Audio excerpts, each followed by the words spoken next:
Emma and Caele have been with 938 for a number of years now.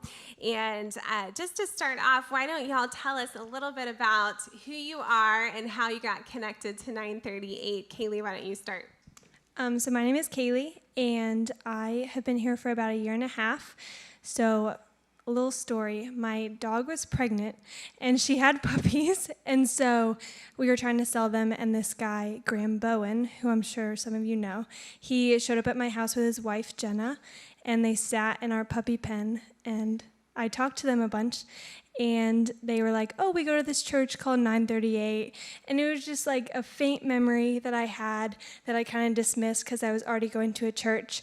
But then a year and a half after that, in July, when I was church hopping, I thought of 938 again, and so I just showed up one day, and I was greeted so well by everyone around me, and the worship pastor at the time was like, if it's your first time here, I just want you to know that you are seen and God led you here for a reason, and I'm so glad that you're here. And people around, if you don't recognize someone, please turn around and say hello to them. So after that day, I stopped looking, and there was the first church I looked for, and here I am. Oh, that's awesome. I love that. Also, if anyone was wondering if dogs lead you to Jesus, okay, here's a prime example. Emma, what about you? Hello, my name is Emma. I'm a senior at Westchester University, where I study middle school English education, and I'm student teaching this semester in 8th grade English at Kennett Middle School, so that's been very fun. I found 938 after Caele did. The July that Caele started going to 938, I was living in Texas, and Caele texted me after she came the first time and said, Emma, I found the most incredible church. When you get home, you have to check it out. And the first week back to school, that September, I came, and I've been here ever since, and it's truly become home. That's so awesome. I love that. I love, Caele, that you were part of inviting Emma to church, too. That is so neat. So what I love about both of these women is not only are they connected to the church with 938 to just being locally invested, but they've been invested on campus at Westchester. Caele with Crew, which is an on-campus ministry, even though Caele graduated this past year, but has still been really involved and encouraging some of the women and men who are involved there. And then Emma has been involved with Young Life, and we had the opportunity as a church to partner with Young Life a couple of years ago, and they've been one of our partners as well as Crew. And we also helped Young Life College get started too, and Emma was a part of our first college internship program this past summer. And so I wanted y'all to share just what you have seen God do through on-campus ministry at Westchester. I can start.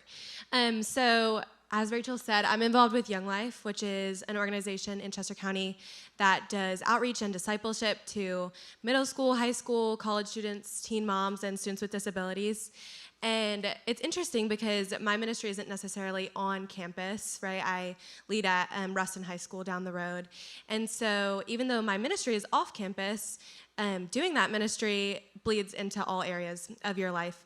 And so I've been able to talk to a lot of my classmates and a lot of my peers, as I've been involved with Crew sometimes too, about what it could look like to live a life on mission and to get involved with those in the next generation.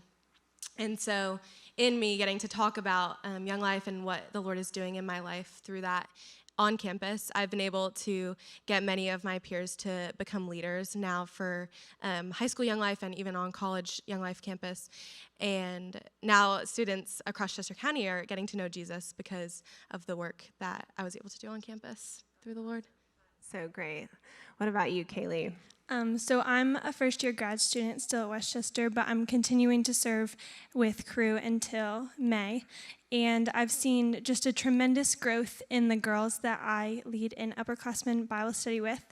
And I see them diligently taking notes and asking these questions that only a true, devoted person that really wants to know would ask. And so it's really encouraging when they show up time and time again because they are growing in this interest and understanding and just being able to sit there and kind of foster that. And grow their understanding and knowledge while I'm learning from them too. There have been multiple occasions where I show up and they ask a question that I'm like, I didn't even think to like go into that character, like intersect that part of the verse, but it's really encouraging. Sometimes we look so broad and we're like, let's try to focus on the entire campus and how many people can we get to know the Lord. But when you're sitting in a group of like 15 girls, what can we do with those people that have just started their faith, and how far can we help them run with their faith through that?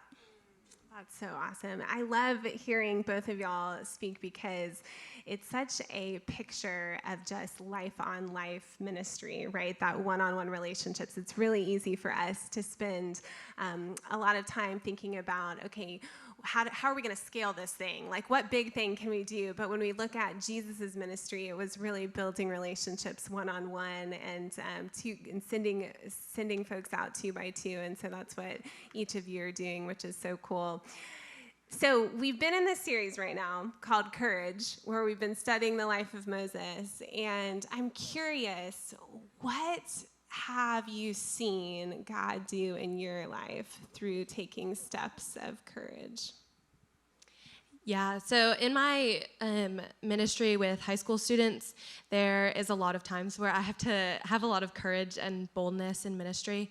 One of the things that we do in Young Life is called contact work, and that's when we enter into the lives of students and meet them where they're at. And oftentimes that looks like going to their sporting events or the Friday night football games and meeting new students and interacting with them. And that moment can be a little bit nerve-wracking sometimes, and it a lot of times takes a lot of courage. And I think it has been such a beautiful journey to see the ways that when you take those steps of courage, the Lord so beautifully meets you and provides exactly what you need in that moment. And the more steps of courage that you are taking, the more you're able to look back at the track record of the Lord always showing up for you and giving you words to speak and alleviating any nerves and allowing conversation to flow, and being able to look at that track record of, wow, the Lord has not failed me in these moments of courage, spurs me on to be able to run after more students and enter more uncomfortable conversations sometimes. Yeah, so about a year and a week ago, I lost my mom, and it completely wrecked my world. And a lot of people showed up for me, and that was one of the most beautiful parts of grief, is the community that rushes in and takes part. And I felt incredibly supported by 938, especially because Mark has a similar story. So I was really grateful to everyone that showed up there. But because of the couple months afterwards, so many people were showing up, I kind of pushed the idea of therapy away, because I was like, I'm covered, all these people are showing up. I talk about it way too much, I don't need to meet with someone weekly. But then it got to the point where, as people tend to go back into their lives again, it becomes less fresh. I still needed someone to talk to. And so this girl at work just asked me, are you going to therapy for this? Because she knew me outside. I was a friend with her because of crew. And I kind of used the excuse of, no, I never really found the right spot, even though I didn't look at all, right? And she was like, Caele, I go to therapy. This is where I go. It's a Christian organization. It's actually the Peacemaker Center. And I really think you should go and look into it. They have student discounts. It has helped me tremendously. So I always had this stigma of therapy is for when you're broken and you need help and there's something wrong with you. And I never wanted to admit that I was broken, that I needed help, and that something was wrong with me. But the step of looking up the Peacemaker Center and putting in what I would like to be seen for grief counseling was so intimidating to me, but I got an email the next day.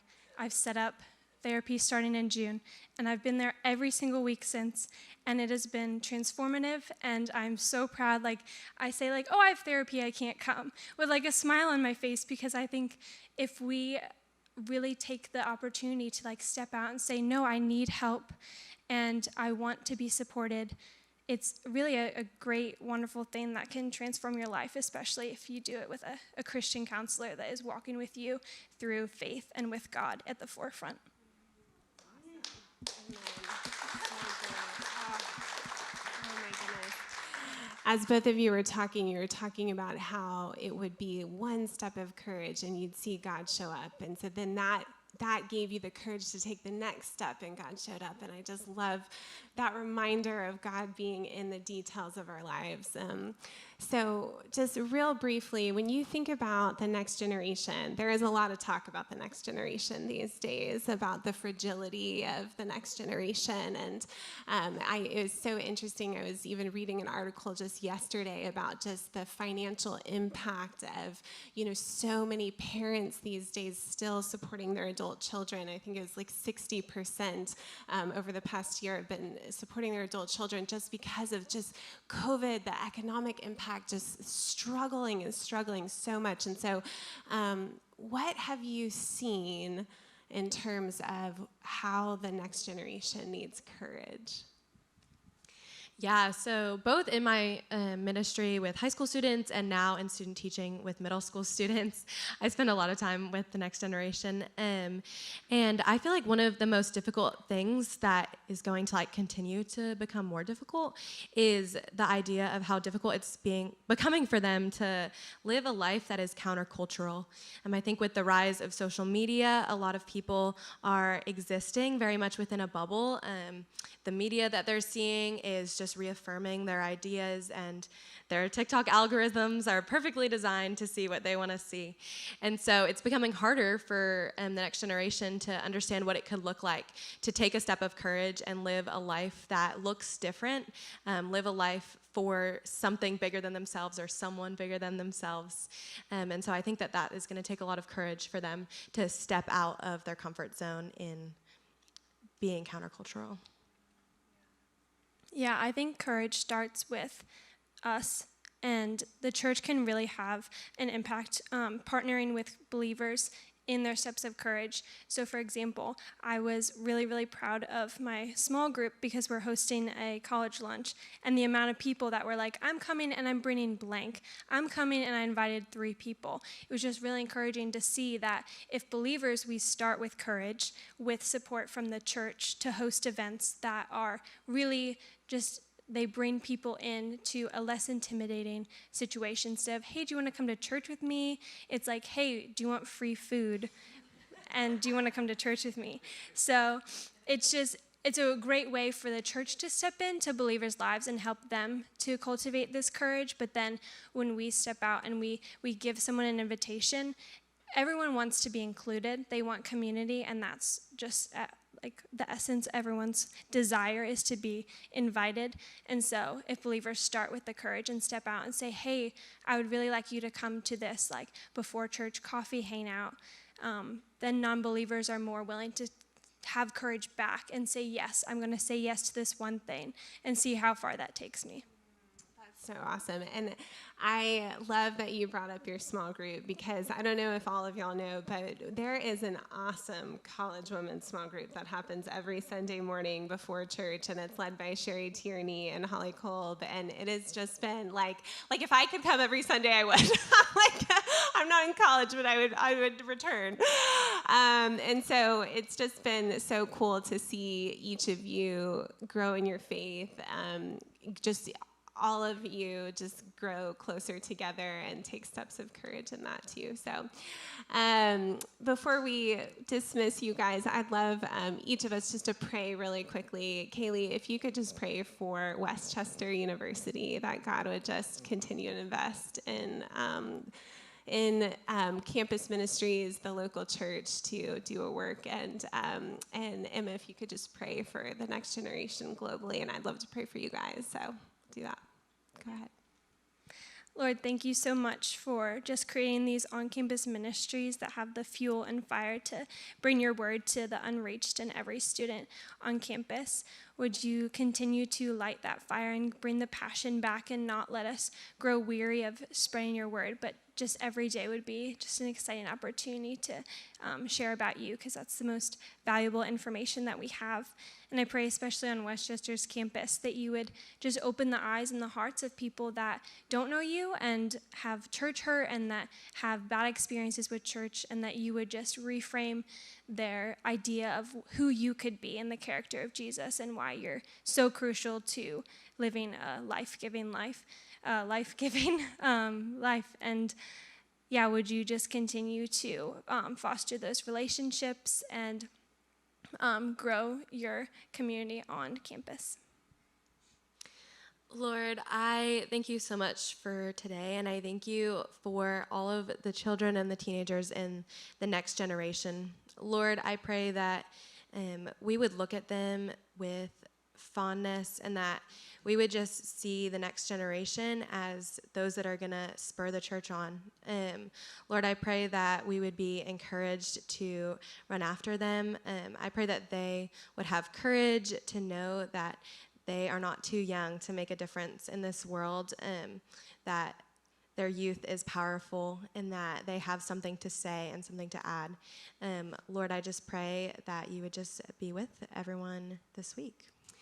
And God, I'm just in awe of Caele and Emma and their courage, Lord, and just the steps of faith that they have taken. And so I pray, Lord, that you would continue to show up for them in powerful ways, Lord, that they would hear your voice over the voices of the world, over the voices of well-meaning people, even, God, that your voice would become the loudest voice in their hearts and minds and ears, God. And I pray that that would be true for each one of us, Lord. I pray that 938 would be a place that the next generation feels like they can belong. In Jesus' name we pray, amen.